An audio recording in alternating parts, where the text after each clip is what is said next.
যে কোনো মুহূর্তে গ্রেপ্তার হতে পারেন কার্তিক মহারাজ। বেলডাঙ্গার ভারত সেবাশ্রমের সন্ন্যাসীর বিরুদ্ধে ধর্ষণের অভিযোগ, তাকে গ্রেপ্তারের দাবিতে রীতিমতো মহিলারা ঝাড়ু হাতে পথে নেমেছেন। শোনা যাচ্ছে যে কোনো মুহূর্তেই গ্রেপ্তার হতে পারেন তিনি।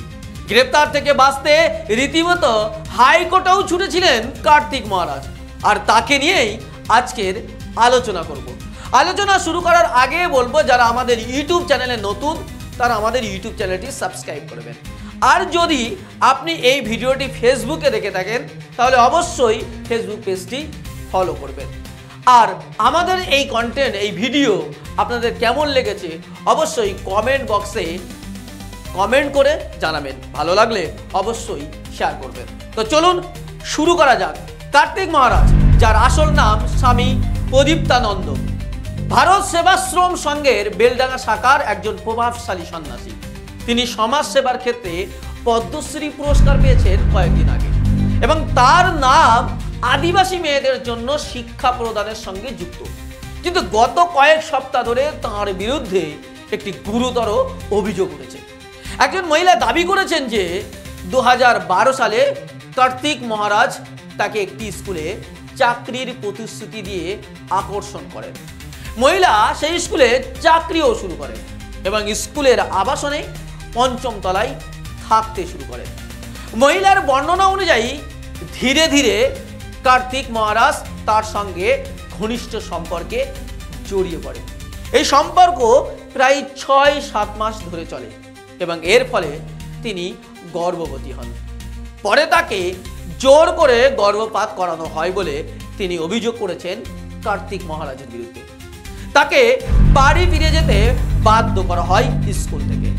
মাসে মাসে বেতন পাঠানোর কথা বলা হলেও কিছুদিন পাঠিয়ে তা বন্ধ করে দেওয়া হয় বলে মহিলাটির অভিযোগ। 12 বছর পর মহিলা মনে করেন যে এই ধরনের নোংরা কাজ আরো অনেক মহিলার সঙ্গে হতে পারে, তাই গত জুন মাসে তিনি থানায় লিখিত অভিযোগ দায়ের করেন। অভিযোগে ধর্ষণ, শারীরিক নির্যাতন ও শারীরিক শোষণের কথা উল্লেখ করা হয়েছে। এখন প্রশ্ন হলো, এই তথ্যগুলো কতটা সত্য? আমরা বিভিন্ন সংবাদ মাধ্যম এবং বিভিন্ন নিউজ চ্যানেল থেকে সেই তথ্য এবং সেই উৎস সম্পর্কে আমরা তথ্য সংগ্রহ করেছি। সংবাদ মাধ্যমের দেওয়া তথ্য অনুযায়ী মহিলা গত 26শে জুন নবগ্রাম থানায় একটি এফআইআর দায়ের করেছেন।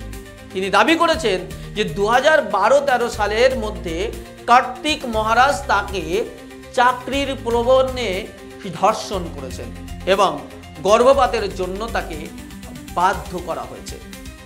তবে কার্তিক মহারাজ এই অভিযোগ সম্পূর্ণভাবে অস্বীকার করেছেন এবং তিনি দাবি করেছেন এটি তার নাম ও খ্যাতি নষ্ট করার একটি ষড়যন্ত্র।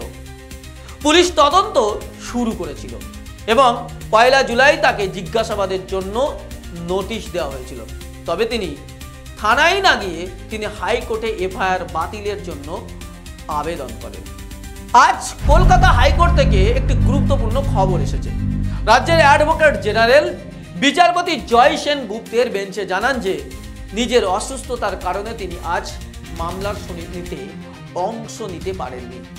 তিনি আশ্বাস দিয়েছেন যে কাল অর্থাৎ বৃহস্পতিবার পর্যন্ত কোনো আইনি পদক্ষেপ করা হবে না কার্তিক মহারাজের বিরুদ্ধে।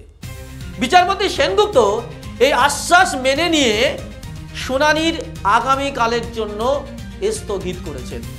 এর আগে বিভিন্ন সংবাদ মাধ্যমের যে প্রতিবেদনে জানা গিয়েছিল যে হাইকোর্টে কার্তিক মহারাজের আবেদনের শুনানি চলছিল। পুলিশ এখনো কোনো পদক্ষেপ নেয়নি, কারণ হাইকোর্টের নির্দেশে তদন্ত স্থগিত রয়েছে। এদিকে রাজনৈতিক দ্বন্দ্ব আবার তীব্র হয়েছে। রাজ্যের শাসক দল তৃণমূল কংগ্রেস এই ঘটনাকে কেন্দ্র করে রীতিমতো বিজেপির উপরে আক্রমণ চালিয়েছে। তাদের দাবি কার্তিক মহারাজ বিজেপির ঘনিষ্ঠ এবং তার কারণেই তাকে পদ্মশ্রী পুরস্কার রাজনৈতিক প্রভাবে দেওয়া হয়েছে। তৃণমূল কংগ্রেস সোশ্যাল মিডিয়ায় তারা লিখেছে এই ধরনের অভিযোগে বিজেপি নীরব, যা সাব্যস্ত করে তাদের দ্বৈত মানসিকতা। অন্যদিকে বিজেপি এই অভিযোগের সময়সূচিকে প্রশ্ন করেছে এবং দাবি করেছে 12 বছর পর অভিযুক্তি রাজনৈতিকভাবে প্রতিশোধের অংশ। মুর্শিদাবাদের নবগ্রামের মহিলারা রাস্তায় নেমে রীতিমতো কার্তিক মহারাজের শাস্তির দাবি করছেন। তার শাস্তির দাবিতে রীতিমতো প্ল্যাকার্ড হাতে, ঝাড়ু হাতে মিছিল করেছেন মহিলারা। এই ঘটনার প্রভাব বেশ গভীর। যদি অভিযোগ সত্য প্রমাণিত হয় তবে কার্তিক মহারাজের সামাজিক এবং ধর্মীয় যে প্রতিপত্তি তা কিন্তু রাতারাতি ধ্বংস হয়ে যাবে। পদ্মশ্রী ফেরত দেওয়ার দাবি উঠতে পারে। এছাড়াও বিজেপি এবং তৃণমূলের যে রাজনৈতিক যুদ্ধ সেটা আরও তীব্রতর হতে পারে, বিশেষ করে আগামী নির্বাচনের আগে। তবে কালকের হাইকোর্টের শুনানি ও পুলিশের তদন্তই নির্ধারণ করবে যে এই অভিযোগটি কতটা বিশ্বাসযোগ্য। আমরা এই বিষয়ে বিশেষ নজর রাখবো, আপনাদেরকে জানাবো আগামীকাল কোর্টের কি রায় হচ্ছে, কোর্টের কি শুনানি হচ্ছে, কার্তিক মহারাজের বিরুদ্ধে অভিযোগের সত্যতা কতটা সুনিশ্চিত। তবে এটি পশ্চিমবঙ্গের সমাজ ও রাজনীতিতে বড় প্রশ্ন তুলেছেন। আজকে হাইকোর্টের সিদ্ধান্ত এবং শুনানি স্থগিত হওয়ায় আগামীকালকের রায় জরুরি হয়ে উঠেছে। তবে এর আগে কার্তিক মহারাজের বিরুদ্ধে অভিযোগ উঠেছিল বেলডাঙ্গা দাঙ্গার মাস্টার মাইন্ড হিসাবে। মুখ্যমন্ত্রী একসময় তাকে দাঙ্গাবাজও বলেছিলেন। বেলডাঙ্গায় যে সাম্প্রদায়িক দাঙ্গা হয়েছিল সেই দাঙ্গায় যিনি অভিযুক্ত হয়েছিলেন সায়ন হালদার, সেই সায়ন হালদারের গুরুদেব হচ্ছেন এই কার্তিক মহারাজ। ফলে বারবার এই কার্তিক মহারাজ কিন্তু প্রশ্নের মুখে পড়ছেন।